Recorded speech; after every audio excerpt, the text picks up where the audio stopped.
करो। और क्या प्रेमियों, सत्संग का समय हो गया। सब लोग सामने आके बैठो ताकि एक एक वचन आपकी समझ में आ जाए। बराबर की तब यार जब सत्संग सामने बैठ के सुनोगे तब तुम्हारी समझ में आएगा सत्संग किसे कहते हैं। केवल सत्संग कोई कथा वार्ता का नाम नहीं है। सत्संग कोई भाषण स्पीच प्रवचन का काम नहीं है। सत्संग कोई मनोरंजन नहीं। ये संत महापुरुषों की वचन वाणी जो हम सब जीवों की बहुपार कहानी है। यह जीवात्माएं भवसागर के पार कैसे जाएंगी, अपने सच्चे मालिक प्रीतम का कैसे दर्शन दीदार करेंगे। प्रेमियों, इस युक्ति का नाम है सत्संग। सत्य माने ईश्वर, संग माने साक्षात्कार। ये जीवात्मा सुरत रूप मुद्दतों से अपने मालिक प्रीतम का दर्शन दीदार छोड़ चुकी। अब इसे कौन ले जाएगा, कौन पहुंचाएगा, कौन मिलाएगा? उस मिलाने वाले को कहते हैं संत सद्गुरु, और मिलाने वाली युक्ति का नाम है सत्संग। ये दोनों चीजें आपको समय से मिली, लेकिन आपने उसकी कदर नहीं की। किसी पुण्य कर्म के कारण आप संत महापुरुषों के दरबार में पहुंच गए, लेकिन आपने उनकी कदर नहीं की, उनको जाना माना पहचाना नहीं। ये आपके जीवन का सबसे बड़ा धोखा है, और इस धोखे की पूर्ति रुपए पैसे धन दौलत सामान से आप नहीं कर सकते। इतनी बड़ी चीज थी जो आपने झटके में गंवा दिया। अगर गुरु के वचनों को आपने सुना समझा और जीवन में उतार के देखा होता तो शायद गुरु में कोई शंका नजर नहीं आती। गुरु के वचनों में, गुरु के वादों में, गुरु के संकल्प और प्रतिज्ञा में कोई आपको शंका नहीं होती। आखिरकार इतने वचन आपको सुनाए गए। 10 जुलाई 1952 से 2012 यानी 60 बरस आपको ये सुनाया गया, लेकिन तुम्हारी समझ में कुछ नहीं आया। एक भी वचन अगर गुरु का तुम्हारे पास होता तो आज शंका संदेह में कभी नहीं जाती। अपने गुरु में कहीं शंका नहीं करते, गुरु में कहीं धोखा नहीं दिखाई देता। ये सब इसीलिए कि आपने गुरु वचनों को कानों से तो सुना, लेकिन शैतान मन को पकड़ाया नहीं है, और उसी मन ने आपको धोखा दे दिया। उस धोखे में आप इतनी दूर चले गए हो, अब उन जीवों का वापस लौटना बड़ा मुश्किल हो जाएगा, क्योंकि दूरियां निरंतर बढ़ती जा रही हैं। अब भी उनकी समझ में नहीं आया कि गुरु ने जो कुछ कहा या जो जो वादे किए, जो परिवर्तन की आवाज लगाई, वो तो अभी कुछ नहीं हुआ। और कहते गुरु चला गया। तो इनसे पूछो भाई ये काम कौन करेगा, ये वादे कौन पूरे करेगा, इन वचनों की सत्यता को सामने कौन लाके खड़ा करेगा? इतना तो विचार आपको करना ही चाहिए था। प्रेमियों, आज ये सत्संग का पहला दिन, इस समर्थ मालिक ने ये भंडार, ये जो भंडारा आप देख रहे हो, ये खाने पीने वाला भंडारा नहीं है। ये भौतिक वस्तुओं, भौतिक चाह इच्छाओं को की पूर्ति वाला नहीं है। ये तो जीवात्माओं के लिए जो भंडार महापुरुष लेके आते हैं, नाम का खजाना, नाम का भंडार, उस भंडार में जब जीवात्मा को पहुंचा देंगे तब इसका आवागमन समाप्त हो जाएगा। ये वो भंडारा है। अभी जो लोग भंडारे की महिमा नहीं जानते, भंडारे शब्द की सच्ची परिभाषा नहीं जानते कि भंडारे का मतलब क्या, तो आज ये सत्संग का पहला दिन जो पूज्यपाद दादा गुरु जी महाराज की पूर्ण स्मृति का, जो ये जीवात्माओं रूहों को नजात देने के लिए, घर पहुंचाने के लिए जो नाम का भंडार दे करके गए और कहा इसको बांट देना, इसको बांट देना। ये दादा गुरु जी महाराज, उन्होंने तो बांटा नहीं, लेकिन कहा तुम बांटो। तो ये आपके लिए 60 वर्ष बांटा गया। उस बांटने वाले को आपने पहचाना नहीं, उसको अपना माना नहीं, जाना नहीं, तो आपके जीवन का कितना बड़ा धोखा।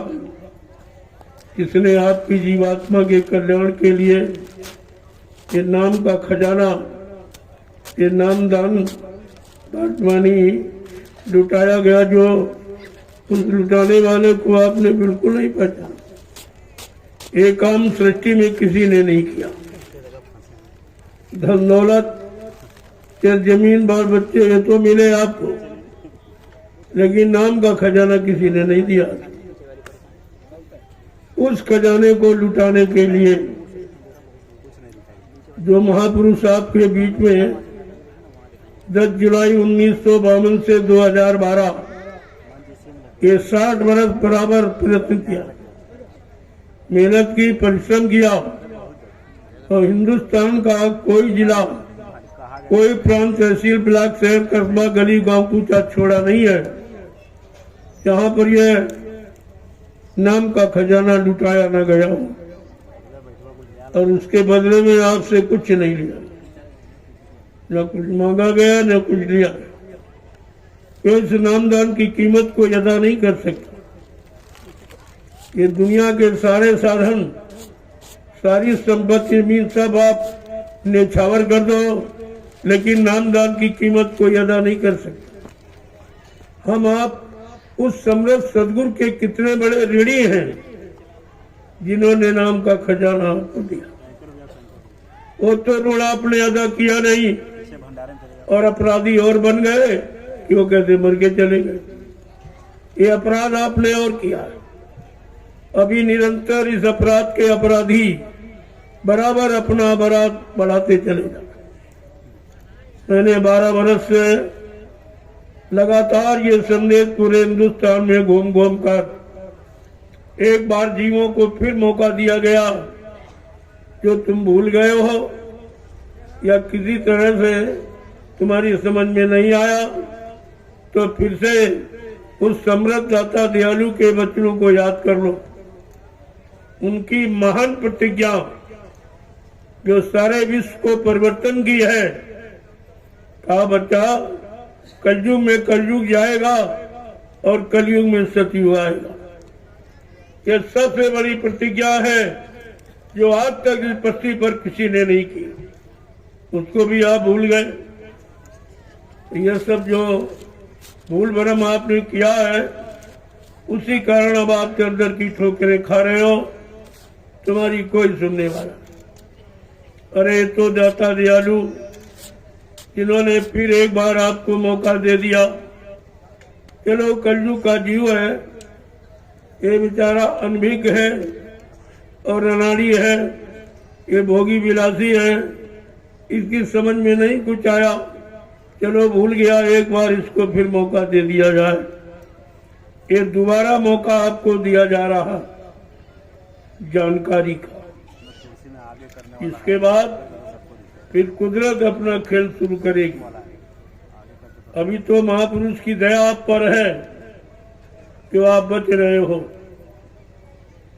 तरह तरह से बचाने का उपाय किया जा रहा कि सत्संग सुनाकर, सेवा में लगाकर, सुमरन ध्यान भजन कराकर, अच्छे खान पान अपनाकर, ये सब आपको एक मौका दिया जा रहा। नहीं तो आगे कुदरत है तैयार खड़ी, आगे मुसीबत बड़ी पड़ी। अगर संत महापुरुषों ने अपना वरद हस्त आपके सिर पर से हटा लिया तो फिर सृष्टि में बचाने वाला कोई नहीं जो आपको बचा दे। एक सम्राट महापुरुष दाता दयालु जिनको संत महापुरुष कहते हैं, और के उनकी दया हट गई तो फिर आपको बचाने वाला या कोई नहीं। इसलिए समय बहुत थोड़ा रहेगा। अब ज्यादा समय परिवर्तन में नहीं है, लेकिन ये आखिरी चांस मौका है। एक बार फिर आपको जगा दिया जाए, होश में लाके खड़ा कर दिया जाए, ताकि सृष्टि में कोई ये न कह सके कि बचाने वाला कोई था ही नहीं। किसी ने इशारा किया ही नहीं, किसी ने सच्चे रास्ते की जानकारी नहीं दी। ये कहने के लिए वो महापुरुष बाकी नहीं रखे। संत रविदास जी जो मीराबाई के गुरु थे, आज के सैकड़ों वर्ष पहले आए थे, और कितने पहले उन्होंने आगाह किया था। उनकी ज्ञान पोथी जो उन्होंने लिखी है, उसमें ये साफ साफ बयान किया।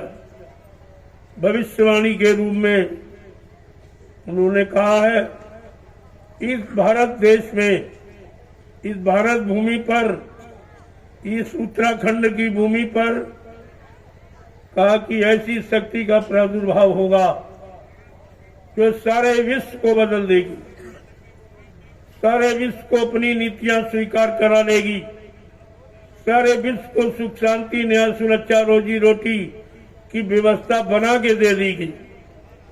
ऐसा महापुरुष उन्होंने स्पष्ट कहा है। भारत में अवतारी होगा जो अति विस्मयकारी होगा, ज्ञानी और विज्ञानी होगा, वो अद्भुत सेनानी होगा। वो ऐसा अनोखा सेनानी, तीर तमंचा भाला बर्छी, वो बम नहीं चलाएगा फेंकेगा, अपनी वैचारिक क्रांति के द्वारा देश दुनिया ने परिवर्तन करके दिखा देगा। उसका परिवर्तन अजीबो गरीब होगा जो इस धरती पर किसी ने नहीं किया है। और कहा मेरे इस परिवर्तन को दुनिया स्वीकार कर ले, भारत ही नहीं सारा विश्व स्वीकार कर लेगा।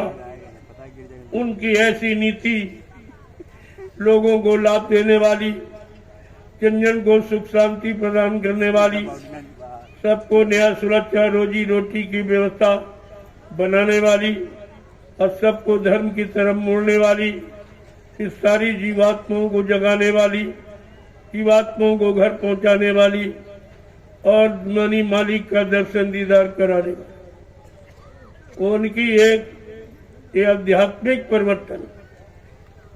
आज तक आपने भौतिक परिवर्तन का इतिहास सुना, जो त्रेता में आई शक्ति राम नाम से वो भी भौतिक परिवर्तन, सामाजिक परिवर्तन किया, लेकिन विश्व परिवर्तन नहीं किया। जो द्वापर में शक्ति आई उसने भी यानी न्याय सुरक्षा रोजी रोटी ये तो व्यवस्था की है, लेकिन जीवात्मा जगह परमात्मा से मिले ये वैचारिक क्रांति का परिवर्तन नहीं किया। आज हम सब जीवों को इस घोर कलकाल में कितना अच्छा अवसर मौका दे दिया कि अन्य युगों तो अच्छे युग थे, अच्छी उम्र वाले, अच्छा खान पान करने वाले, मतलब यानी अच्छे विचारों वाले, अच्छे कर्म करने वाले, लेकिन उनकी जीवात्मा का कल्याण नहीं।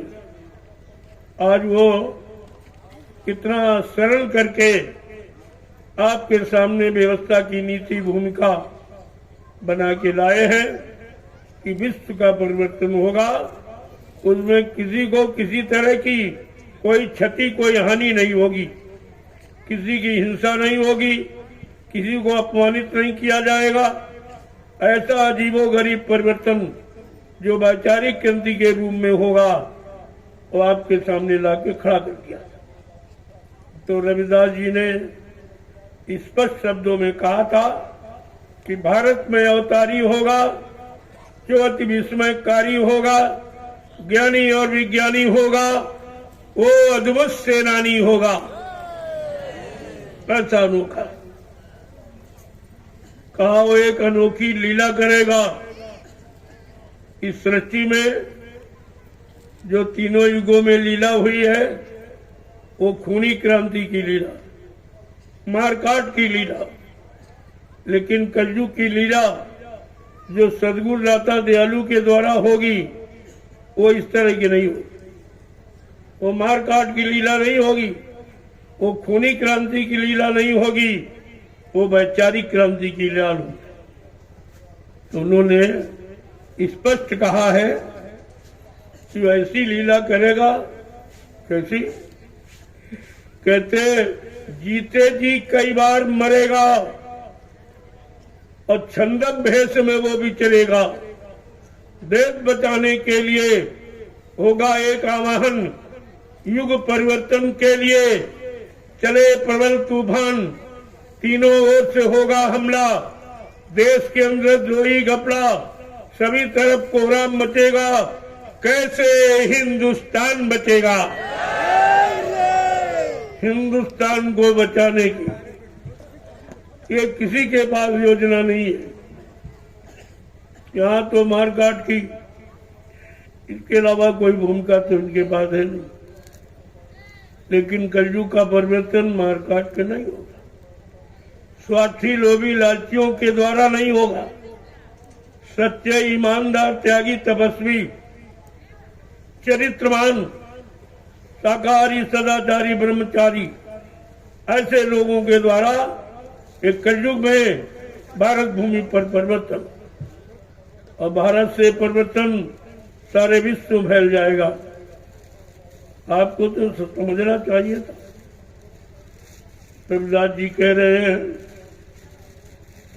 कि सीते जी कई बार मरेगा, छंदम भेष में वो विचरेगा, देश बचाने के लिए होगा एक आवाहन, युग परिवर्तन के लिए चले प्रबल तूफान, तीनों ओर से हमला होगा, देश के अंदर धोई घपला, सभी तरफ कोहराम मचेगा, कैसे हिंदुस्तान बचेगा। और बिल्कुल स्पष्ट संत महात्मा सत्य कहने में कोई डरते नहीं है, कोई छिपाते नहीं। क्या कह रहे हैं? जिसने भारत माँ सताई और जिसने इसकी करी लुटाई, वो कौन कौन है? उन्होंने वो भी खोल दिया कि नेता मंत्री और अधिकारी, एक दिन इनको जान बचाना होगा भारी। ये छोड़कर मैदान भगेंगे, अपने अपने घरों में छिपेंगे, लेकिन वो महापुरुष क्या करेगा? ढूंढ ढूंढ कर बदला लेगा, सब हिसाब चुकता कर देगा। वो कौन महापुरुष? जिसको आपने कहा मर गए चले, वो क्या करेगा अभी? कि ढूंढ ढूंढ कर बदला लेगा, सब हिसाब चुकता कर देगा, बाकी कोई नहीं रहेगा। इसलिए संतों की वाणी, संतों के वचन और संतों की दूरगामी व्यवस्था को आपको समझना चाहिए।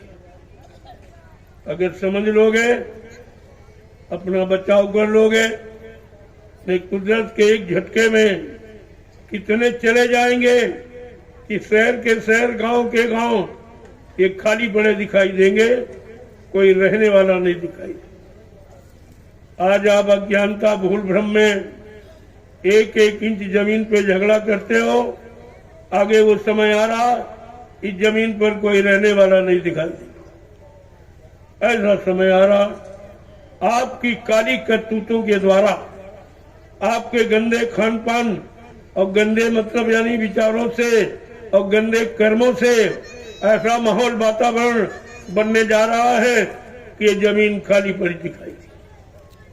फिर बाद में पछताना क्या? जब रहोगे नहीं तो पछताओगे क्या? लेकिन संत महापुरुष अपना फर्ज हमेशा समय के पहले से अदा करने लगते, पहले से जानकारी आपको देने लगते, ताकि कोई ये न कर सके कि आप जानते थे तो आपने बताया क्यों। तो इसलिए वो अपना प्रण पूरा करते हैं। उनका जो रहम और दया का सिद्धांत है, उसके तहत ये जानकारी सारे हिंदुस्तान को देते हैं। आपको सोच लेना चाहिए। रविदास जी ने और भी कुछ कहा है। कहा ये कोराम त्राइमाम कहाँ से शुरू होगा? साफ साफ शब्दों में कहा, इटली से कोहराम मचेगा। कि कोरोना नाम की बीमारी इटली मांसाहारी देश से आई।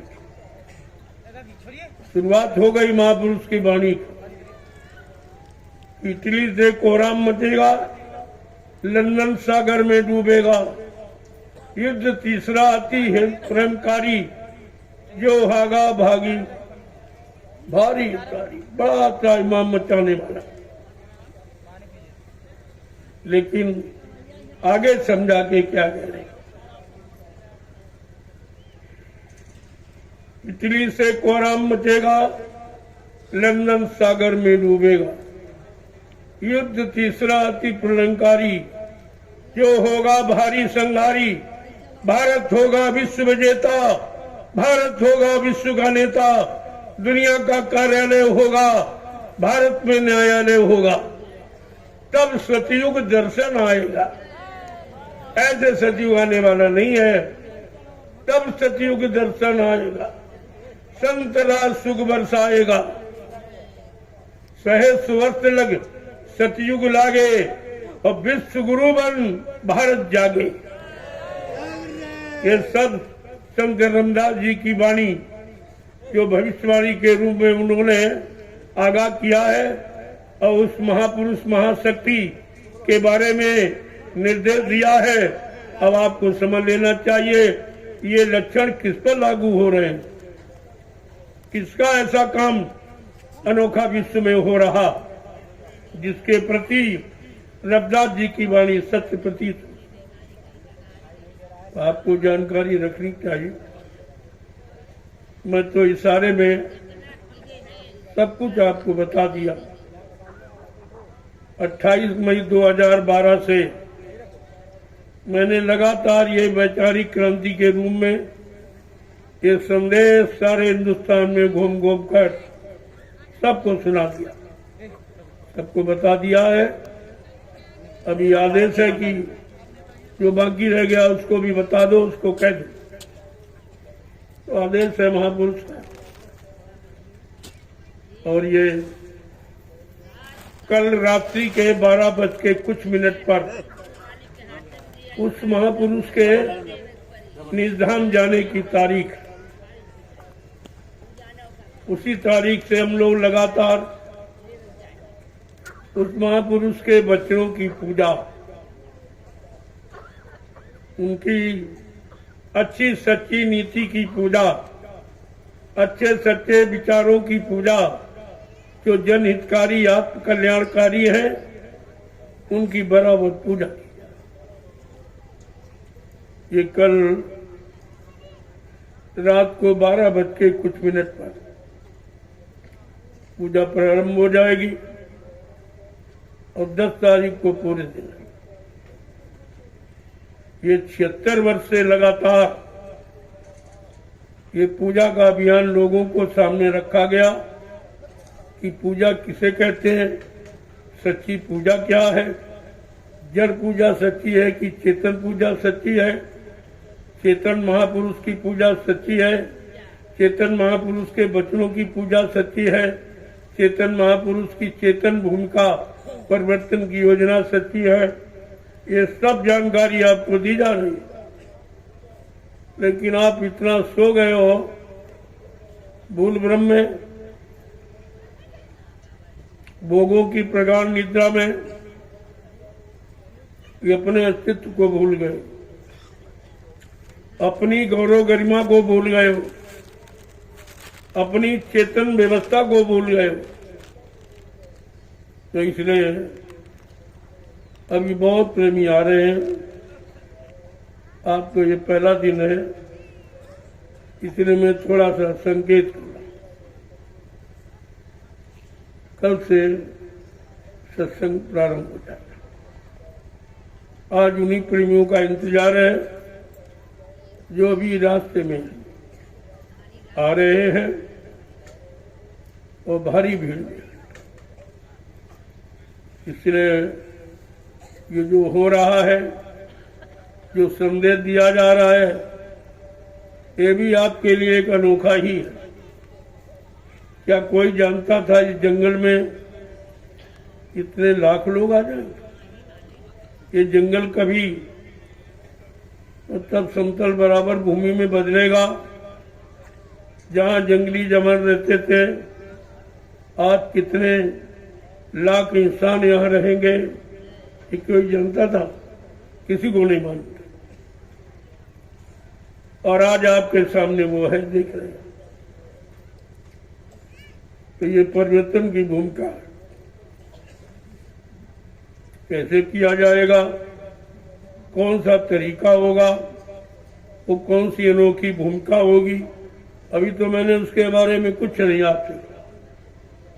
केवल कार्यक्रमों का इशारा करता रहता हूँ, वहां हो जा, वहां हो जा, लेकिन जगह भी नहीं बदली। यहाँ के लोग खुद नहीं जानते थे कि अगली बार सत्संग कहाँ होगा, सत्संग का स्थल कहाँ होगा, क्योंकि इसमें गन्ने की फसल खड़ी थी। इसमें तो होने की कोई बात ही नहीं। लेकिन नहीं, एक दिन के अंदर ये परिवर्तन आपको दिखा दिया गया। एकदम फसल गायब और लोगों के बैठने की जगह बना दी। और आज आप बैठे उसका अनुभव कर रहे हैं। तो कभी कभी तो इशारे आपकी समझ में आ जाते, कभी नहीं आते। अगर समझने का प्रयास करोगे दीन भाव से, सेवा भाव से, तो समझ जाओगे। लेकिन अहंकार अगर आ गया तो किया करेगा सब बेकार।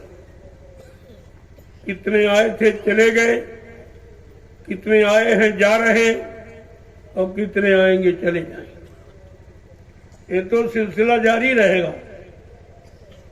अब उस परिवर्तन की बेला में कितने लोग अपने आप को बचा पाएंगे, ये तो अभी कुछ नहीं कहा जा रहा है। लेकिन इशारे में तो आपसे कहा गया कि 10 करोड़ प्रेमी उस सतयुग की व्यवस्था, जो सतयुग आने का मैदान होगा, उसमें 10 करोड़ प्रेमी इकट्ठे हो, और एक छोटी जगह हो जहाँ कोई पास में कस्बा नहीं, कोई शहर नहीं, कोई रेल नहीं, कोई मोटर नहीं, कोई बाजार नहीं, कुछ छोटी सी नदी का किनारा, एक बियाबान जंगल में 10 करोड़ प्रेमी इकट्ठा होंगे और वहीं से परिवर्तन प्रारंभ होगा। और उसको वहीं वो महापुरुष जो परिवर्तन करने आया, वो अपने सतयुग आने की यानी तारीख निश्चित रखेगा। तारीख भी आपको बताइए, ऐसी बात नहीं है। अब लोगों ने सुना, तमाम स्वार्थी निकल पड़े, हम करेंगे, हम करेंगे, हम करेंगे। भाई कर दीजिए, हम कब मना कर, तुम जल्दी कर दो, कर सकते हो तो। लेकिन ये परिवर्तन तुम्हारे बस का नहीं है। ये स्वार्थ लोभ लालच का नहीं है। ये मान सम्मान राजपाट धन दौलत पाने का परिवर्तन नहीं है। ये तो परिवर्तन जीवात्माओं के आत्मिक कल्याण का, उनके कल्याण का परिवर्तन। इसलिए यह काम किसी के बस का नहीं। कितना कोई शोर मचा दे, लेकिन ये परिवर्तन करे।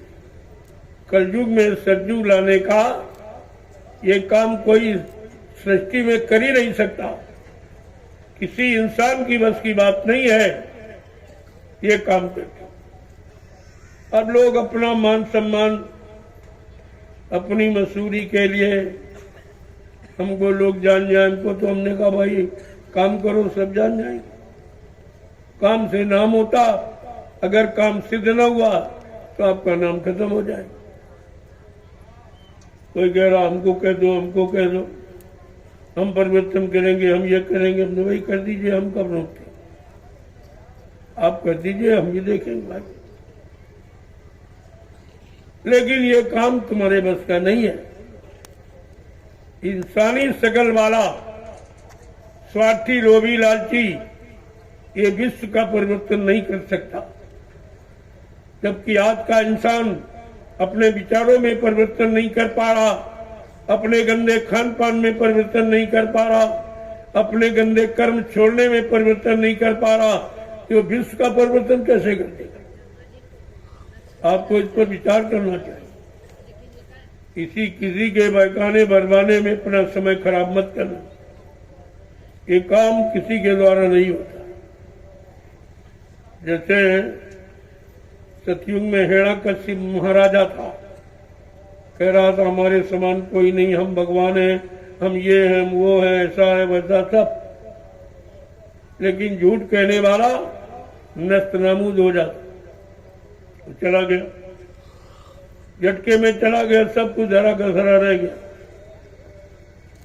त्रेता में विद्वान ब्राह्मण कह रहा मेरे समान कोई भगवान नहीं है, कोई इंसान नहीं है, कोई धनवान नहीं, कोई बलवान नहीं, कोई बुद्धिमान नहीं, और झटके में चला गया। किसी झूठे अहंकार अभिमान में झटके में चला। द्वापर में कंस महाराजा वो भी कहता था मैं ही ब्रह्मा, मैं ही विष्णु, मैं ही शंकर कहाया हूँ, त्रैलोक की शक्ति उनमें मैं समाया हूँ, सूर्य और चंद्र मेरी आज्ञा से उदय और अस्त होते हैं, मेघ मेरे इशारे से सदैव जलवृष्टि करते। इतना बड़ा अहंकार था और क्षण में चला गया। ये है झूठा अहंकार, झूठी बात बताने कहने वाले, लोगों को बरगलाने वाले, बहकाने वाले, उनका इतिहास उठाइए, सब नस्तनाबूद। सत्य को कोई छिपा नहीं सकता और सत्य को कोई पराजित नहीं कर सकता। वो अपने समय पर आपके सामने प्रकट हो जाएगा। और ये तो कलयुग सदगुरु के परिवर्तन की आधार है।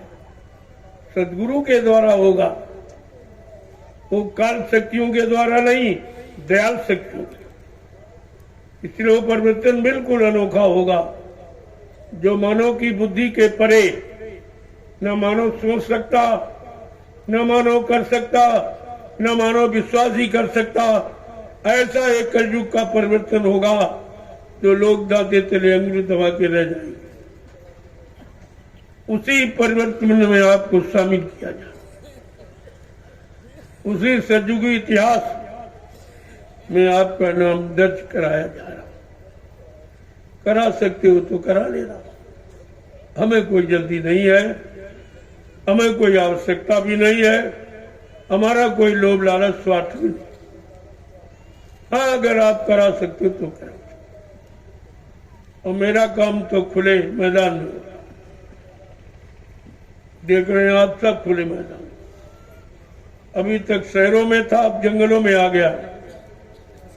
जब शहर के लोगों के पास समय नहीं था न संदेश सुनने का, न भक्ति भाव करने का, न चेतन भक्ति मतलब यानी उनके बस की नहीं थी, तब कहा चलो जंगलों में भी तमाम जीवात्माएं जो पशु पक्षी के शरीरों में हैं और वो पाक साफ निर्मल हैं, चलो उनको सुना दिया जाए। तब मैंने अभियान जंगलों की तरफ ले जाना शुरू किया। सर्वप्रथम नैमिषारण्य जो 88,000 ऋषियों की तपोभूमि है, मैंने सतगुरु धाम का रूप दिया, आधार बनाया और वहीं से मैंने प्रारंभ कर दिया। वहां के बाद फिर हमने कहा चलो जंगलों की तरफ जीव जंतुओं को मौका दिया जाए। ये तो सुनने वाले हैं नहीं, इनके पास समय ही नहीं है, ये स्वार्थ लोभ लालच में इतना फंस गए हैं कि भगवान को भूल गए, अपने आप को भूल गए, तो चलो जंगलों में चला जाए। मैं सदगुरु धाम से उठा और इस जंगल में आगे बैठ गया और यहीं से ये कार्य प्रारंभ कर दिया। इस गांव का कितना बड़ा सौभाग्य, लेकिन ग्रामवासी बेचारे नहीं समझ पा रहे, उनकी ओछी बुद्धि है।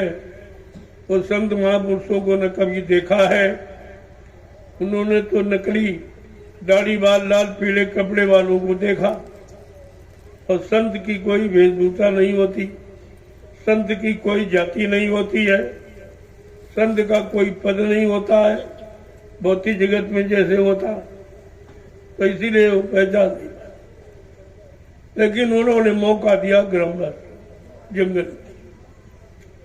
आज इस जंगल में जो देख रहे हो वो हिंदुस्तानी नहीं, विश्व में कोई नहीं कर सकता।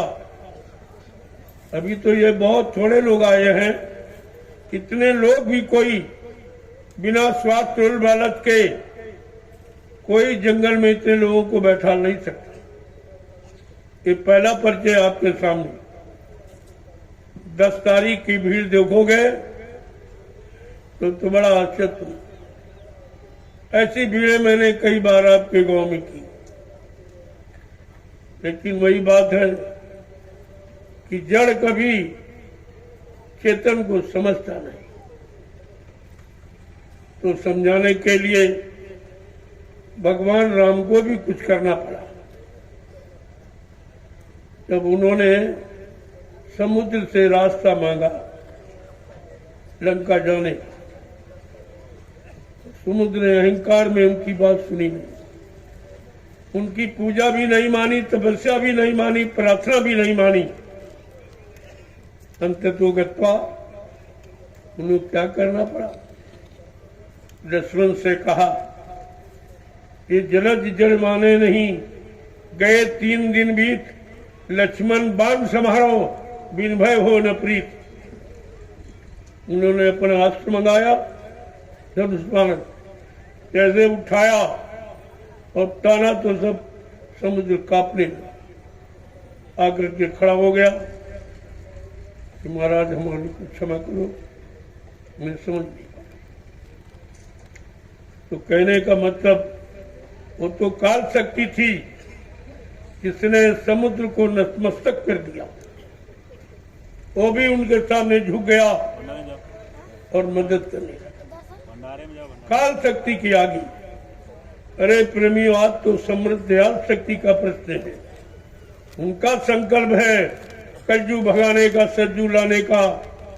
इसे तो यानी सत्य में प्रकृति को भी पूरा करना ही पड़ेगा। आपको तो सब समझना चाहिए, आप किससे जुड़े हो, किससे जोड़ा जा रहा, किस शक्ति के लिए आवाहन किया जा रहा, बुलाया जा रहा है, प्रार्थना की जा रही है। कोई नहीं समझोगे तो तुम जानो, तुम्हारा काम जानो। लेकिन कोई सच में ये नहीं कर सकता कि हमको बताया नहीं। मैंने घूम घूम कर 12 वर्ष पूरे कर दिए ये संदेश सुनाने में, ये जानकारी देने में कि समय परिवर्तन का। शेष जाओ, जाग जाओ, अब भी होश में आ जाओ, अच्छे खान पान करो, अच्छे कर्म करो तो तुम्हारा बचाव हो जाएगा। अन्यथा जब रावण, हिरण्याकशिप और जरासंध और कंस नहीं बच पाए तो तुम्हारी तो कोई ताकत नहीं, तुम्हारे पास तो कुछ है ही नहीं जो तुम बच जाओ। तो इसलिए महापुरुष हमेशा बचाने की बात करते हैं, हमेशा आपको सही सच्चे रास्ते पर चलाकर अच्छा सच्चा परिणाम देने की बात करते। इसीलिए तो महापुरुषों ने समझा के कहा था कि अगर बात संतों की मानी जो होती, अगर बात संतों की मानी जो होती। बड़े ध्यान से सुनिए। जो मुसीबत, आपत्ति, बीमारी, महामारी, लड़ाई झगड़ा, दैवी प्रकोप, दुर्घटना, अकाल मौत का जो माहौल वातावरण बना हुआ है, वो किसके कारण? तो कह रहे हैं कि अगर बात संतों की मानी जो होती, अगर बात संतों की मानी जो होती, अगर बात सतगुरु की मानी जो होती, अगर बात सतगुरु की मानी जो होती, तो सिर पे तुम्हारे मुसीबतों न आती। तो सिर पे तुम्हारे मुसीबत न पहले आती। मुसीबत, आपत्ति, बीमारी, महामारी, लड़ाई झगड़ा, ये आने का कारण क्या है? हमने उन महापुरुषों की बात नहीं मानी जो तुम्हारे लिए, तुम्हारे हित कल्याण के लिए, तुम्हारी जीवात्माओं के उद्धार के लिए आते हैं। उनकी बात आपने नहीं। तो कह रहे हैं मुसीबत आने का मतलब ये। फिर आगे क्या कह रहे हैं? धीरे धीरे सीधे सीधी भाषा में, बिल्कुल पढ़ा लिखा अनपढ़ सब समझ जाता। उस परिवर्तनकारी महापुरुष की भाषा इतनी सरल है कि सब समझ जाते। क्या कह रहे हैं? कि सभी देशवासी ये भाई है अपने, सभी देशवासी ये भाई हैं अपने। तो फिर बैर की नीति ठानी क्यों तुमने, तो फिर बैर की नीति ठानी क्यों तुमने। देखो सभी देशवासी, चाहे लौकिक दृष्टि से, चाहे परलौकिक दृष्टि, चाहे भौतिक दृष्टि से, चाहे आध्यात्मिक दृष्टि से, शरीर की दृष्टि से हम सब एक ही है। क्योंकि शरीर सबको चमड़े का, एक चमड़े का खोल मिला, सोने चांदी का नहीं है। और सबको समान रूप से, तुम कोई जात कह लो, कोई धर्म कह लो, कोई छोटा बड़ा, गरीब अमीर कह लो, पढ़ा लिखा अनपढ़, हिंदू मुसलमान कह लो, स्त्री पुरुष, ये तुम्हारी मानसिकता। लेकिन उस परमात्मा ने कोई भेद नहीं रखा।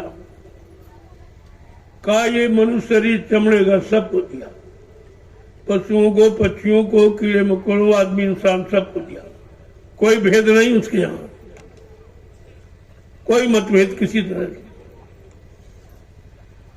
और ये अंदर में इस शरीर को चेतन का रूप देकर, इस शरीर को, वैसे तो जड़ है ये, लेकिन इस शरीर को चलाने का काम, जैसे आप काम करते हो, खेती है, दुकान है, दफ्तर है, बिजली, व्यापार, मजदूरी है, और घर मकाना है, सड़क बनाना, ये खेती, जितना भी आप करते हो शरीर से करते हो। और जबकि शरीर नहीं करता, शरीर से कराया जाता। जैसे ये वाहन, समझ लो आप, जैसे वाहन ये स्वयं नहीं चलते, इसको चलाने वाला कोई चेतन होना चाहिए। ये तो मुर्दा है, ये जड़ है, इसको चलाने वाला कोई ड्राइवर, जिसको चालक कहते हो, वो चेतन है, वो जिंदा मुर्दा नहीं है। इसी तरह से ये सारे शरीर जड़ हैं, इनको चलाने वाली परमात्मा की ऊर्जा, ताकत, शक्ति, जीवात्मा, जिसके द्वारा ये सब चलते दिखाई दे रहा। तो उस दृष्टि से सब में जीवात्मा एक ही।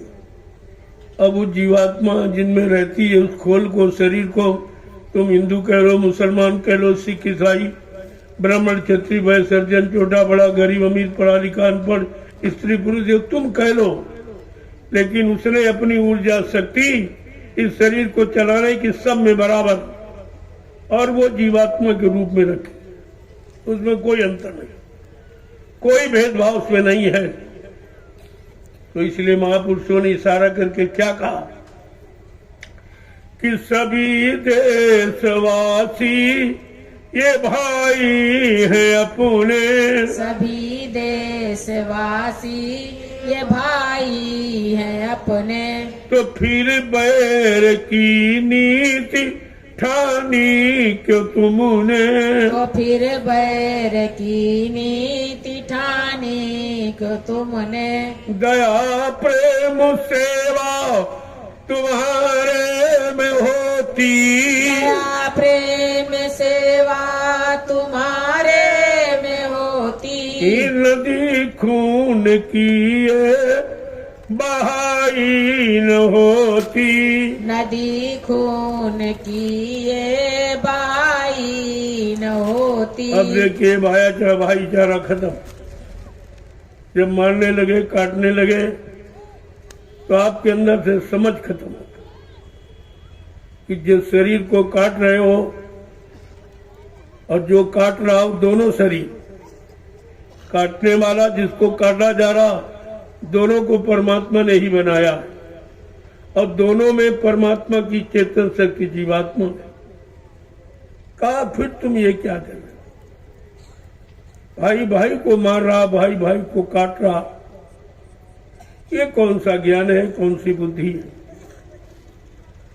कहा अगर तुम ये सब केवल एक चीज तुम्हारे अंदर से चली गई जिसके कारण ये सब अनैतिक कार्य आप कर रहे हो, वो है दया। दया का उल्टा याद और याद का उल्टा दया। जब आपको याद रहेगी कि परमात्मा ने हम दोनों को बनाया है, हम दोनों का पिता परमात्मा ही है, परमात्मा के नाते हम दोनों भाई भाई हैं, परमात्मा की औलाद है, फिर हम एक दूसरे को मार काट क्यों रहे, एक दूसरे को ठग क्यों रहे, धोखा क्यों दे रहे, ये सब अनैतिक कार्य आप क्यों कर रहे हैं? तो एक चीज चली गई जिसके कारण कि दया प्रेम सेवा तुम्हारे में होती, प्रेम सेवा तुम्हारे में होती। नदी खून की ये बहाई न होती, नदी खून की ये बहाई न होती। अगर बात सतगुरु की मानी जो होती, अगर बात सतगुरु की मानी जो होती। तो सिर पे तुम्हारे ये आफत न आती, तो सिर पे तुम्हारे ये आफत न आती। कि घट घट में इंसान के रहता भगवान, घट घट के इंसान में रहता भगवान। और इसकी नहीं तुम को है कोई पहचान, इसकी नहीं तुमको है कोई पहचान। अगर दिल भवन में सफाई जो होती, अगर दिल भवन में सफाई जो होती। तो मंदिर ये मस्जिद बनाई न होती, तो मंदिर ये मस्जिद बनाई न होती। अगर जड़ और चेतन को आपने समझ लिया होता तो ये चेतन मंदिर है पंचभौतिक, मतलब यानी 5 तत्वों से मिला के बनाया ये पंचभौतिक शरीर, और वो ईंट पत्थर वाला जड़ सामानों से मिला के बनाया गया वो जड़ मंदिर। और ये चेतन मंदिर इशारा करके बताया कि क्षिति जल पावक गगन समीरा पंच तत्व या रचित शरीरा, जल पृथ्वी अग्नि वायु आकाश, ये 5 चेतन तत्व हैं। इन चेतन तत्वों को मिलाकर ये चेतन शरीर बना के तैयार किया, और वो जड़ है ईंट पत्थर सामान मिला के। किस तरीके से महापुरुषों ने इशारा करके एक एक बात को समझाने का, आपके अंदर से भूल भ्रम संदेह निकालने का काम किया, लेकिन आपने उनकी बात भी नहीं मानी। अगर तुमने इस मनुष्य रूपी पंचभौतिक मंदिर को साफ सुथरा रखा होता तो आज कोई दुख तकलीफ बीमारी महामारी कष्ट आने की का प्रश्न ही नहीं उठता है। गंदगी से बीमारी आती है और गंदगी गंदे काम करने से बीमारी आती है। दो ही काम है बीमारी आने का, गंदा खान पान और गंदे कर्म। तो आप दोनों कर रहे हो तो बीमारी से कैसे मुक्त हो? ये तो बीमारी लाने और बढ़ाने का काम कर रहे हो आप। अब वो डॉक्टर वैद्य हकीम क्या करेगा? वो आर्टिफिशियल रासायनिक दवाएं क्या काम करेंगी? जो कुदरती तत्व मिला उसको आपने खराब किया, गंदा कर दिया है। दिया जाए रासायनिक तत्व उस प्राकृतिक तत्व को ठीक नहीं कर सकते, ये उनके बस की बात है। आगे क्या कह रहे हैं? सारे धर्म मजहब की किताबों की बात कहेंगे, सब में एक ही चीज लिखी हुई, क्या? सभी धर्म ग्रंथों का है एक कहना, सभी धर्म ग्रंथों का है एक कहना, बनो शाकाहारी सदाचारी रहना, बनो शाकाहारी सदाचारी रहना। लोगों जितने धर्म मजहब हैं सब में एक ही बात लिखी,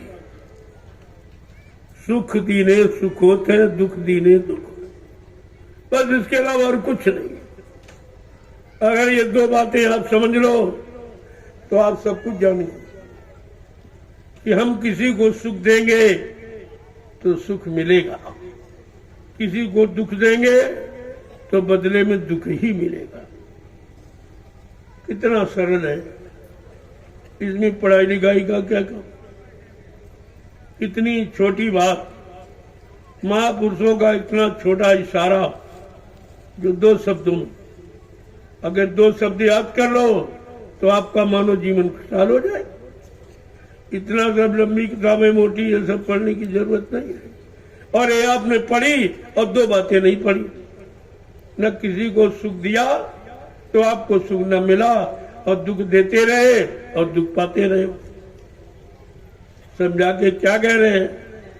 सभी धर्म ग्रंथों का है एक कहना, सभी धर्म ग्रंथों का है एक कहना, बनो शाकाहारी सदाचारी रहना, बनो शाकाहारी सदाचारी रहना। अगर मुर्गा बकरी ये खाई न होती, अगर मुर्गा बकरी ये खाई न होती, तो दिल में तुम्हारे बुराई न होती, तो दिल में तुम्हारे बुराई न होती। देखो ये काम आपने कर डाला, जिसके कारण संपूर्ण मानव समाज दुखी है, बीमारियों में घिरा है, मारकाट हिंसा में फंसा है, बुरे कर्मों में बुरे खान में एकदम फंस गया।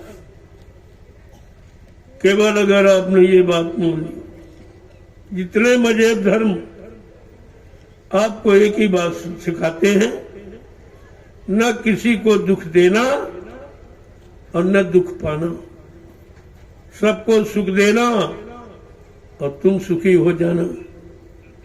इसमें कौन सा काम कठिन था? कौन सी लंबी चौड़ी पढ़ाई लिखाई है? कुछ।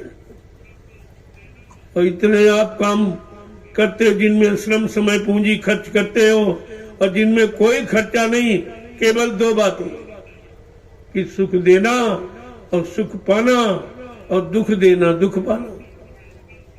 और सब दुखी हो, सब परेशान हो, लेकिन ये दो बातें समझने के लिए, सुनने के लिए, करने के लिए, अपनाने के लिए कोई तैयार नहीं। कैसे आप? ये मानव शरीर, ये इंसान विज्ञान ने नहीं बनाया, भगवान ने बनाया। ये भगवान का बनाया, ये मनुष्य मंदिर और ईंट पत्थर वाला इंसान का बनाया। तो मैं आपसे ये पूछूंगा कि भगवान अपने बनाए वाले मंदिर में रहेगा कि तुम्हारे ईंट पत्थर वाले में नहीं, या कभी रहा है या किसी को मिला है, कोई बता दे। 3 युग निकल गए, किसी को न मिला है और न किसी ने राज बताया। लेकिन कलयुग में अगर संत महापुरुष न आए होते तो तुम जड़ से कभी निकल नहीं पाते। ये जड़ ज्ञान से आपको कभी सच्ची अच्छी जानकारी मिली ही नहीं होती। ये जड़ है, जड़ माने मुर्दा। मुर्दा कभी जिंदे का काम नहीं कर सकता और जिंदा मुर्दे का भी काम कर रहा। तुम जिंदे होकर ही तो तेरे ही और 10वां और 40वां मनाते हो, करते उसी का, उस मुर्दे का। लेकिन मुर्दा जिंदे का नहीं कर सकता। कितनी छोटी पहचान है। ये छोटी पहचान आपके पास नहीं है।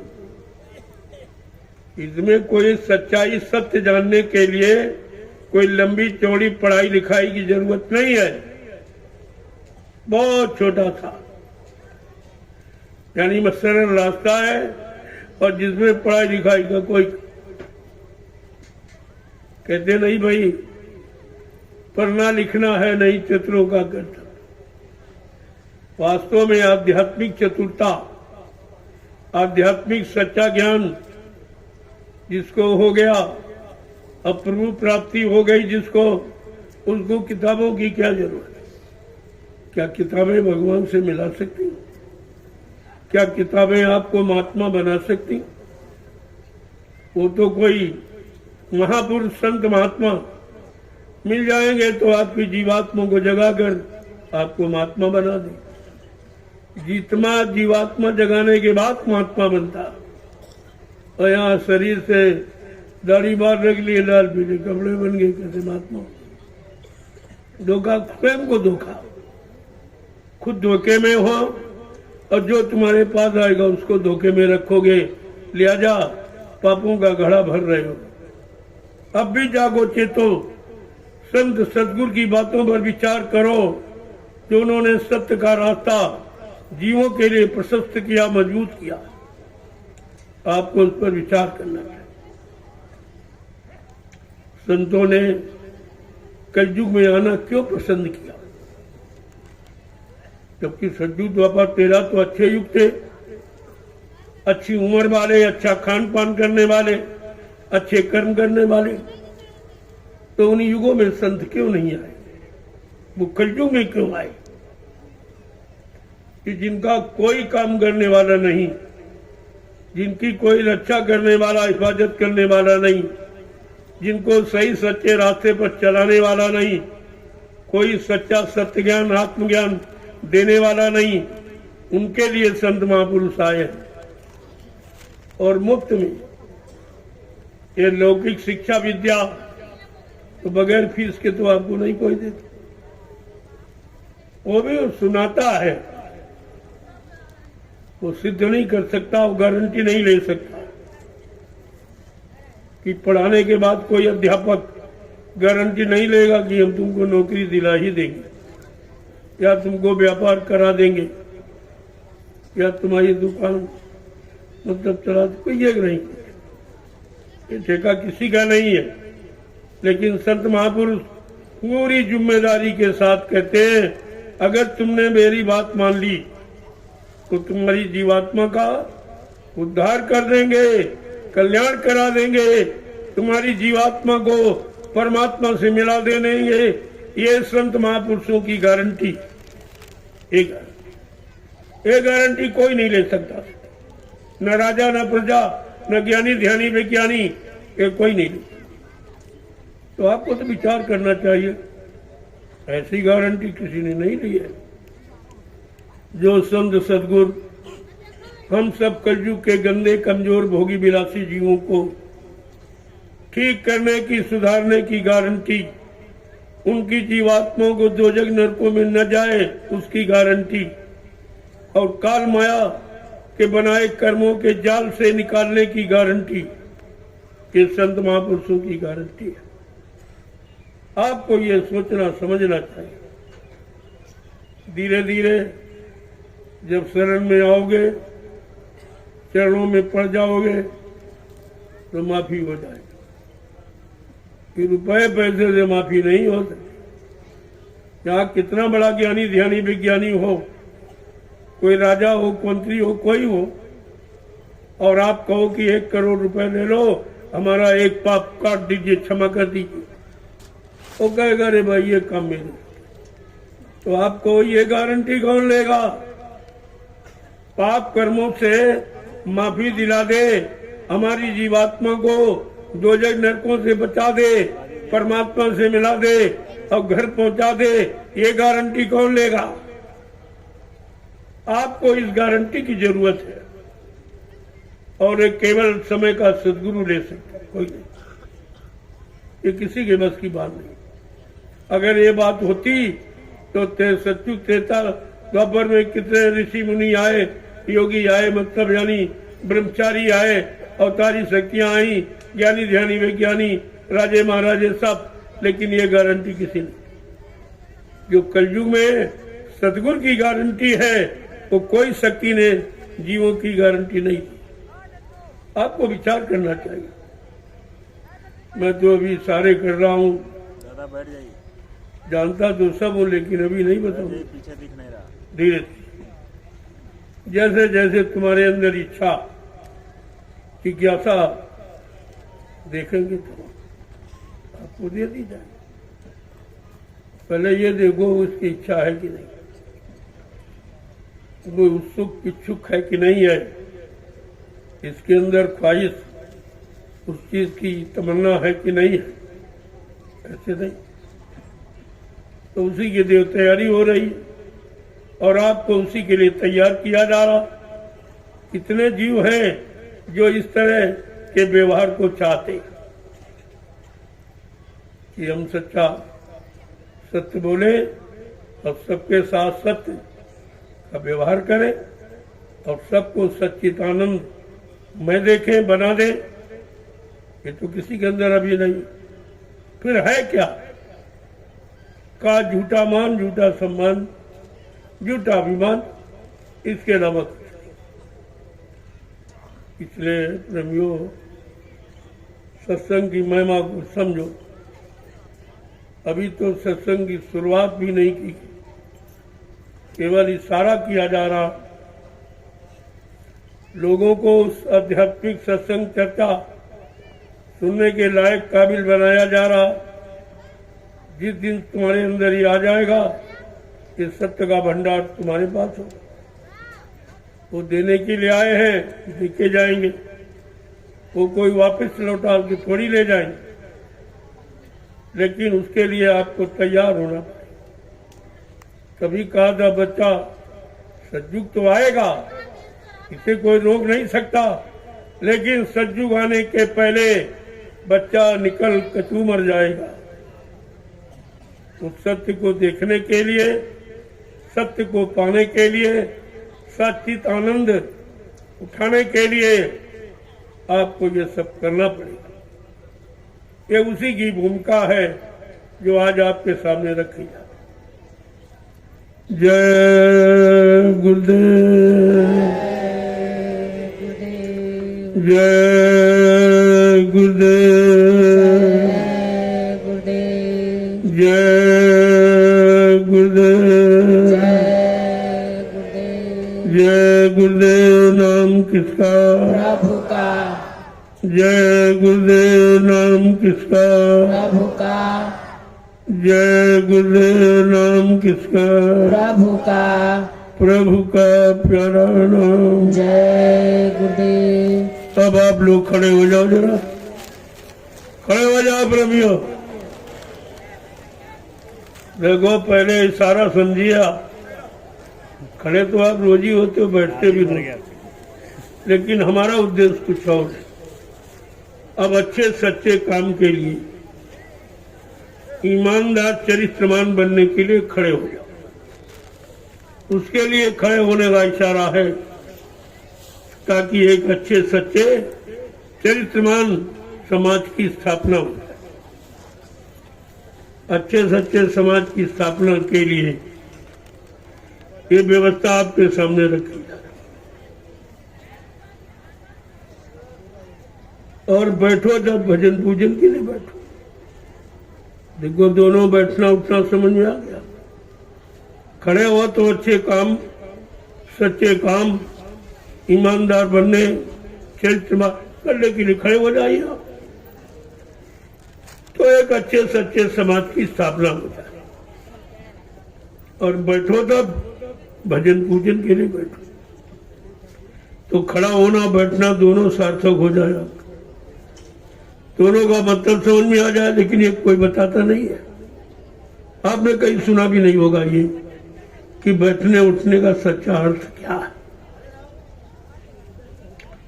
अब आपको ये सब काम करना है। सुनने सुनाने का समय तो निकल गया, अब करने कराने का समय है। कुछ कर लो, कुछ करके चलो। चलना तो है, जाना तो हमको भी आपको भी जाना, लेकिन कुछ करके जाओ ताकि दुनिया आपको याद करे, आपके मानव जीवन से कुछ सीख हासिल करे कि मानव जीवन लेने का पाने का उद्देश्य क्या है। ये चीज को बराबर ध्यान रखिए।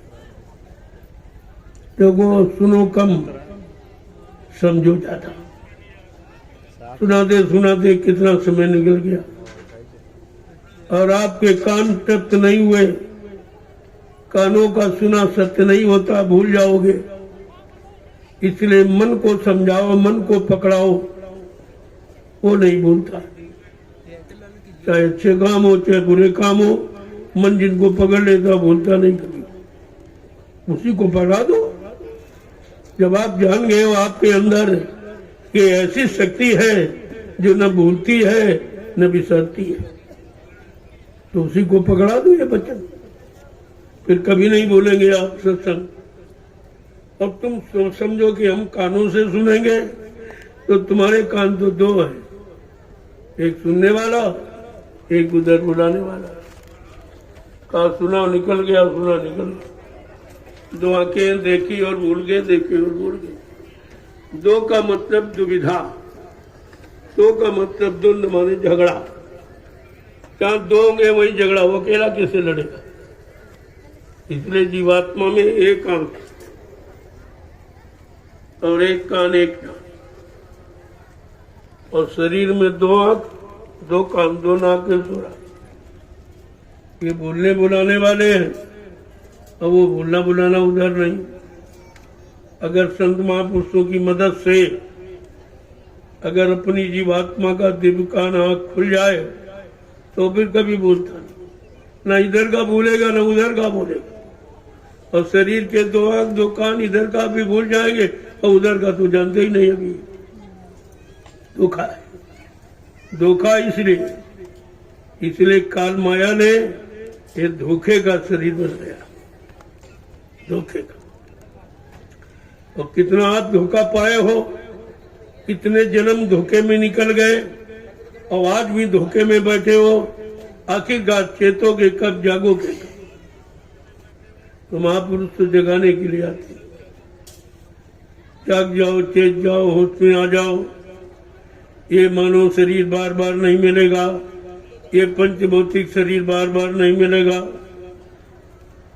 एक बार आपको अवसर चांद मौका दे दिया गया, जब 4 खान 84 लाख यानी 83 लाख 99 योनियों में जब भटका खाया, 83,999 योनियों में जब भटके आप हो, और वहां उसने प्रार्थना की जीवात्मा ने मालिक से, अरे भाई बहुत भटक चुकी हूँ, नाक में दम हो गई हमारे, बार बार मरते मरते, ऐसा करो एक बार पंच भौतिक शरीर का मौका दे। तब ये तन आपको मिला। यहाँ पर भी काल ने बड़ी चालाकी कर दी, एक स्त्री तन बना दिया, एक पुरुष तन। कितना पीछे आपके पड़ा फंसाने बहकाने भटकाने के लिए। पंच भौतिक शरीर एक है, लेकिन काल ने दुविधा पैदा कर दी, उसको 2 भागों में बांट दिया, एक स्त्री तन एक पुरुष तन। और ये नहीं बताया कि ये तो धोखे का बंटवारा है। जो सच्चा बंटवारा जीवात्मा का वो तो एक ही है, चाहे स्त्री तन है चाहे पुरुष तन हो, जीवात्मा एक ही, वहां कोई बंटवारा नहीं। अध्यात्म में कोई बंटवारा नहीं है, बंटवारा है तो भौतिक। काल के यहाँ बंटवारा है, दयाल के यहाँ कोई बंटवारा नहीं। यही तो आपको समझना है। जय गुरुदेव, जय गुरुदेव, जय गुरुदेव। नाम किसका? प्रभु का। जय गुरुदेव। नाम किसका? प्रभु का। जय गुरुदेव। नाम किसका? प्रभु का। प्रभु का प्यारा नाम। जय गुरुदेव। जोर से बोलो, जय गुरुदेव। सब मिल बोलो, बोलना होगा, जय गुरुदेव। अभी से बोलो। दुख दर्द हरेंगे, सब कष्ट मिटेंगे, सुख शांति भी देंगे। सबके दाता, सबके मालिक, प्रेम से बोलो। ये नाम नहीं इंसान का, ये काम नहीं इंसान का। प्रभु का। प्रेमियों, ऐसा वादा किसी युग के में किसी नाम का नहीं। ये नाम की पहचान है जो जय घोष के रूप में जानकारी दी जा रही कि जय गुरुदेव नाम करेगा क्या? सबको सुख शांति देगा, सबकी बीमारी कष्टों से सबको निजात, सबकी मुसीबत को दूर करेगा। ये वादा किसी नाम का नहीं है। हरि नाम ने ये वादा नहीं किया कि जो हमको हमारा हरि नाम लेगा मैं उसको मिलूंगा, उसकी मदद करूंगा। ये वादा उसने नहीं किया। सीता के राम नाम में वादा नहीं किया कि जो सीताराम राधे कहेगा मैं उसकी मदद करूंगा, उसको मिलूंगा। ये उसका भी वादा नहीं। और द्वापर में कृष्ण नाम ने भी वादा नहीं किया कि जब कृष्ण नाम लोगे मैं तुमको मिलूंगा, मैं तुम्हारी मदद करूंगा। लेकिन कलयुग में जय गुरुदेव नाम ने ये वादा किया है कि बच्चा, जब तुम्हारी कोई मदद न करे, कोई सुनवाई न करे और तुम ये समझ चुके अब मेरी मदद करने वाला कोई नहीं, तो तुम जय गुरुदेव नाम लेना, मैं तुमको मिलूंगा, मैं तुम्हारी मदद करूंगा। शंका किस बात की? ये इस नाम का वादा है, इस नाम का वादा किसी ने नहीं। फिर भी आप नहीं समझ पा रहे हो। और ये नाम क्या क्या काम करेगा वही तो कहा जा रहा। यहाँ वो जयकारा नहीं है, इसकी जय हो, उसकी जय हो, उसकी जय। इन जीवात्माओं की जय हो। जीवात्माएं काल माया को जीत कर अपने घर पहुंचे, ये जय कौन कराएगा? इस जय विजय की आवश्यकता है। ये तो लोगों की समझ में आया नहीं अभी। तो आज सत्संग का पहला दिन है। धीरे धीरे सब आपको बता दूंगा जो आपने कभी कहीं नहीं सुना होगा और किसी ने जानकारी नहीं दी होगी, वो जानकारी आपको यहाँ से मिले। इसलिए आपको ऐसी पुण्य पावन तिथि पर समर्थ महापुरुष की निजधाम जाने की पुण्य तिथि पर आपको बुलाया गया। और ये तिथि दो दो महापुरुषों की दया पाने वाली, दो गुरु और दादा, दो महापुरुषों की दया मिलेगी इस तिथि। इतना बड़ा लाभ किसी तिथि का यहाँ नहीं है कि तिथि पर दो दो महापुरुषों ने ऐलान किया हो मैं कलयुग के जीवों की मदद करूंगा, सहयोग दूंगा, उनको नरकों से निकालकर उनको सदगति प्रदान करूंगा, उनकी जीवात्मा को काल माया के देश से निकालकर और सच्चे धाम पहुंचाऊंगा। ये वादा दो महापुरुषों का है। इसलिए प्रेमियों, इस तिथि पर जो आ रहा है या आ जाएगा उसका जीवन धन्य हो जाएगा। और संभाल कर दया को रखना, जो एक प्रसाद के रूप में आपको दी जाए, वो प्रसाद ले लेना 10 तारीख का, बहुत संभाल के रखना। कोई कैसी भी मुसीबत आपत्ति आ जाए, अगर आप शाकाहारी होगे, अच्छे काम करते होगे, तो दया पूरा पूरा काम करेगी। इसलिए कोई बुरा कर्म मत करना। जब से आपको नामदान मिल गया है, नाम का आधार मिल गया है, आपने नाम की शरण ले ली है, उससे अब फिर आपको कोई बुरा काम, बुरा खान पान, बुरी संग सोबत में नहीं जाना। आपको पूरा लाभ मिल जाए तो गारंटी है, लेकिन ये शर्त है आपको पूर्ण शाकाहारी रहना। शाकाहारी बन जाओगे, बीमारियों से बच जाओगे। ये तो साफ साफ ऐलान है कि बीमारियों से बचना चाहते हो तो शाकाहारी हो जाओ। सच्चा सुखानंद प्राप्त करना चाहते हो तो शाकाहारी हो जाओ। मुसीबत आपत्तियां, इनसे बचना चाहते हो, गरीबी से मुक्त होना चाहते हो तो शाकाहारी बन जाओ। एक तरह से नहीं, तमाम तरीके से लाभ। तो संत मत केवल अच्छे खान पान, अच्छे कर्मों की सलाह देता है, और दूसरा है कि जीवात्मा के कल्याण का रास्ता बताता है, जो रास्ता भौतिक जगत में कहीं नहीं, भौतिक रास्तों में कहीं नहीं, भौतिक मजहब धर्मों में यानी कहीं नहीं। वो रास्ता संत मत में। संत मत सच्चा मत, मत माने विचार, मत माने रास्ता। सच्चा रास्ता यानी जीवात्मा जिस धाम से आई है अपने घर पहुंच जाए, यही तो सत्य संत मत है। संत मत का कोई भाषण स्पीच करने वाला कोई मत नहीं है। ये जीवात्माएं अपने सत्य घर पहुंच जाए। जो बेचारी यहाँ कितने युगों से तड़प रही हैं, बेचैन है, वो अपने घर पहुंच जाए। इसी कहते हैं सनातन धर्म है, और ये सनातन मत है, और सनातन ये विद्या है जो जीवात्मा को जगाए, परमात्मा से मिलाए। इस विद्या को सनातन विद्या कहते। ये तो आपसे छिपा के लोगों ने रखा, या तो उनको मालूम नहीं है या वो बताना नहीं चाहते। लेकिन संत मत कभी छिपाता नहीं। गुड़ हो तत्व न संत दुराऊ। जीवात्मा परमात्मा के गुण रात को संत महात्मा कभी छिपाते नहीं, बिल्कुल खोल के रख देते।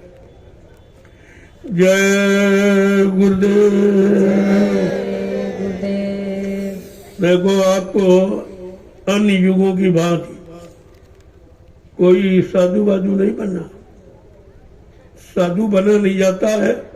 साधुता एक विचार है। साधुता जिसने अपने मन को कंट्रोल, नियंत्रण में कर लिया हो, जो शाकाहारी, सदाचारी, ब्रह्मचारी, उसको साधु कहते। जिसने तन मन वचन इंद्रियों को साध लिया, रोक लिया, उनके वेग को अपने कंट्रोल में कर लिया, कोई इंद्री उनसे अलग नहीं जा सकती। वो जब चाहेंगे तब तैसे उससे काम ले ले, लेकिन इंद्रियां उनसे काम नहीं ले सकती। उसे साधु कहते। पहले समझ लो, नहीं तो कितने 1 करोड़ साधु बन गए इसे धोखा देने के लिए। उनसे बहुत सावधान रहना। ये न कुछ जानते हैं और न कुछ उन्होंने पाया है, न इनको करने का कोई ज्ञान है, और न करने की कोई मतलब रास्ता इनके पास। लिया जाए इनसे आपकी जीवात्मा का भला कल्याण नहीं होगा। आज उनको भी शिक्षा दी जा रही। धीरे धीरे सबकी कलाई खुल रही है। अब महात्मा भी राजनीति में भागे जा रहे, सम्मेलनों में भाग लेने लगे। ये दाढ़ीवाल, लाल पीले कपड़े वाले भी उसी में चले गए। ये भी गद्दी पर बैठ गए। इनके अंदर भी स्वार्थ, लाभ, लोलच की भावना आ गई है। लिया जाए ये सब धोखा। ये अपने लिए धोखे में अपने को रखे हैं, और जो इनसे जुड़ जाएंगे वो भी धोखे में रह जाएंगे। लिया जाए संतों की शरण में आओ और सत्य ज्ञान और सच्चे रास्ते की जानकारी लो और अपने आत्मा को सच्चित आनंद प्रदान करो और जीवात्मा को सतलो सचखंड पहुंचा दो। इसीलिए मानव तन मिला। जय गुरुदेव। जय गुरुदेव। अब आपको घर गृहस्थी परिवार छोड़ना नहीं है। पहली बात तो आप पकड़े ही क्या छोड़ोगे, केवल भूल है, आप कुछ नहीं पकड़े, तुम्हारी पकड़ में कुछ है ही नहीं। जैसे उदाहरण है आपके लिए, रोज 4-5 घंटे के लिए आप सबको छोड़ देते हो, जिसको कहते हो सोना। जब रात्रि में सो जाते हो तो किसी को पकड़ के सोते हो, कोई सोना, कोई चांदी, रुपया, पैसा, घर, मकान, दुकान, पति पत्नी, बाल बच्चे सब छूट जाते। ये 4-5 घंटे का अनुभव रोज कराया जा रहा। क्यों? एक दिन आपको सब छोड़ के जाना पड़ेगा, इसलिए छोड़ने का अभ्यास कर लो। अपना कोई नहीं, सब बिराना है, ये अनुभव कर लो, इस सच्चाई को जान लो। ये रोज अनुभव आपको रात्रि में कराया जाता। 4 घंटे 5 घंटे आप सो जाते हो, सब भूल जाते हो। कोई कहाँ है, कोई कहाँ रह रहा, कहाँ रुपया है, कहाँ सोना, कहाँ चांदी, कुछ सब खत्म। और एक दिन ये सोना हमेशा के लिए सो जाओगे तो कहा तब तो हमेशा के लिए छूट जाएगा। लिहाजा जागते हुए सोने को समझ लो और सोकर जागने को समझ लो, तो जागना और सोना दोनों तुम्हारी समझ में आ जाएंगे और दोनों में रहोगे, लेकिन तुम्हारे पर उसका कोई प्रभाव नहीं। इसको कहते हैं जागरूकता। जय गुरुदेव। जय गुरुदेव। तो घर गृहस्थी परिवार में रहो, बाल बच्चों की खिदमत सेवा करो, आए गए अतिथि का सत्कार करो। ये आपका गृहस्थी धर्म है और ये लेन देन है, उसको पूरा कर लो धीरे से। और इसके बाद जो 24 घंटे हैं आपके, 8 घंटे तो काम की निकाल दो। खेती, दुकान, दफ्तर, बिजली, व्यापार, मजदूरी, ये परिवार, बाल बच्चों की खिदमत सेवा, पालन पोषण के लिए आप 8 घंटे निकाल दीजिए और 2-3 घंटे इष्ट मित्रों से मिलने की जरूरत, ये निकाल दीजिए। यानी सब निकालकर आपको सिर्फ 2 घंटे अपनी आत्मा के कल्याण के लिए देना है। 1 घंटा सुबह, 1 घंटे शाम। कहां पर?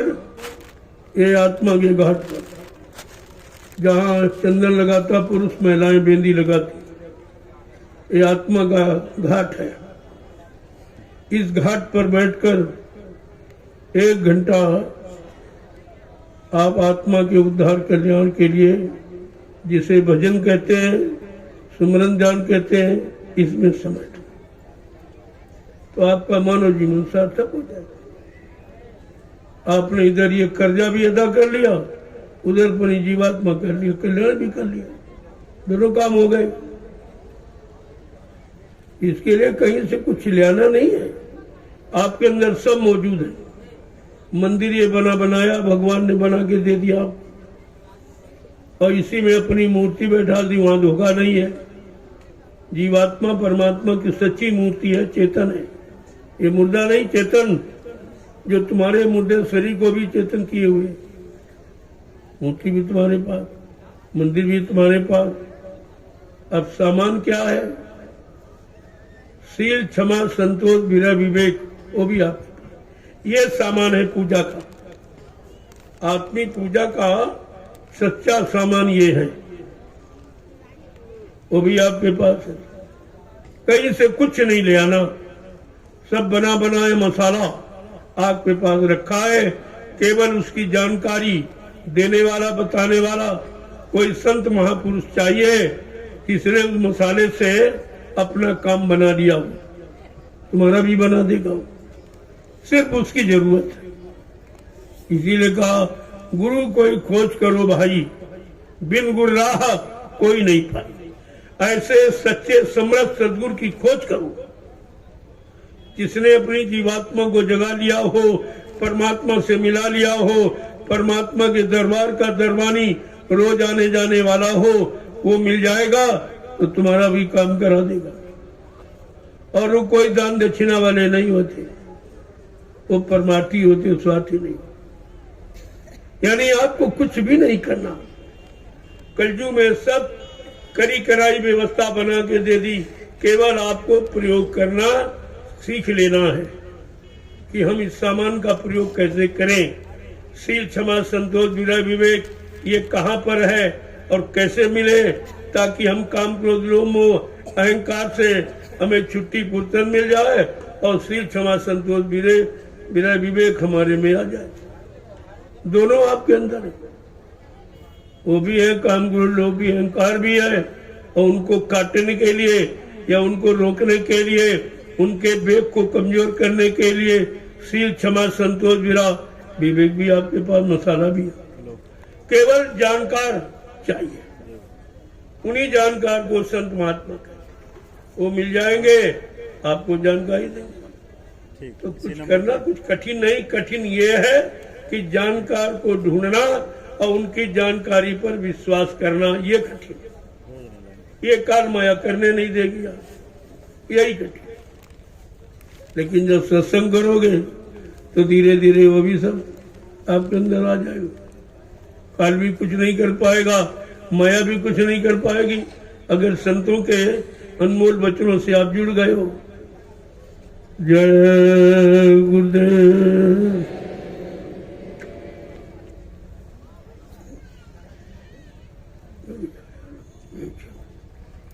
इसलिए अब काफी भीड़ हो चुकी है, नए प्रेमी आए हैं, मिलना चाहते हैं, और मैं भी उनका दर्शन करना चाहता हूँ।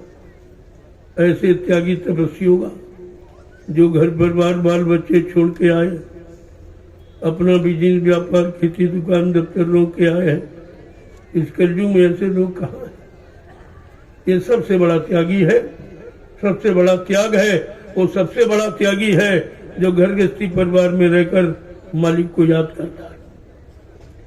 तो मैं उनका दर्शन करना चाहता हूँ, इसलिए भी नीचे में बैठ जाऊंगा, आपका दर्शन कर लूंगा। आपको ये इच्छा आपकी है तो भी आपकी हो जाएगी। कुछ कहना सुनना तो आखिरी दिन आप कहना, जो बीमारी परेशानी कोई हो तो आखिरी दिन, क्योंकि बीच में बाधाएं पड़ जाती। आखिरी दिन मैंने इसीलिए रखा, उसमें आपकी सुनूंगा, और जो हो जाएगा मालिक की दया से कुछ न कुछ उपाय आपको बता दिया जाए। जय गुरुदेव। देखो ये महाप्रसाद, ये हिंदुस्तान के सृष्टि में कोई नहीं देगा आपको। प्रसाद कहीं नहीं मिलता, कोई नहीं देता, क्योंकि प्रसाद बनाना कोई जानता नहीं। तभी तो लोग कहते हैं प्रसाद खरीद के ले आओ। अरे प्रसाद खरीदा नहीं जाता, प्रसाद बनाया जाता। ये जो प्रसाद आपको मैं 12 बरस से लगातार दे रहा हूं, खराब समय देखकर, बीमारी महामारियों को बढ़ता देखकर, दुख तकलीफ मुसीबत मार काट हिंसा चोरी डकैती कत्ल बलात्कार ये सब देखता, यानी इनको बढ़ता हुआ देखकर ये प्रसाद तैयार किया। इसी नामी सुन्नमी सारण 88,000 ऋषियों की तपोभूमि पर सदगुरु दाता दयालु की दया कृपा से ये प्रसाद तैयार किया, और मैंने पूरे हिंदुस्तान में बांटा। ये काम हिंदुस्तान में कोई नहीं कर रहा। आपको काम की पहचान होनी चाहिए कि हमारे हित का, हमारे भले का, हमारे परेशानी बीमारियों को रोकने का काम कौन कर रहा है, वो तुम्हारा है। बाकी लेने वाले हैं, देने वाले नहीं हैं। ये तो आपको समझना चाहिए। मैं बराबर 12 बरस से लगातार ये बुला बुला के लोगों को गलियों में, शहरों की सड़कों पर मैंने बुला बुला के प्रसाद किया है, क्योंकि प्रसाद की जानकारी किसी को है नहीं, तो इसलिए बताना पड़ता है। अब प्रसाद देता कौन है, बनाता कौन है? जिसने अपने सदगुरु दयाल को खुश कर लिया, उनके आदेश हुक्म का पालन करके, उनके वचनों पर चलकर जिसने अपने सदगुरु दाता दयालु को खुश कर लिया, वो उनकी दया को किसी वस्तु में प्रवेश करके जीवों को लाभ दे सकता है। ऐसे लाभ होता है। तो आप प्रसाद भी ले लीजिए, रोज मिलेगा। सत्संग के बाद आज से प्रसाद, कल भी मिला था उसे, लेकिन आज से प्रारंभ हो गया।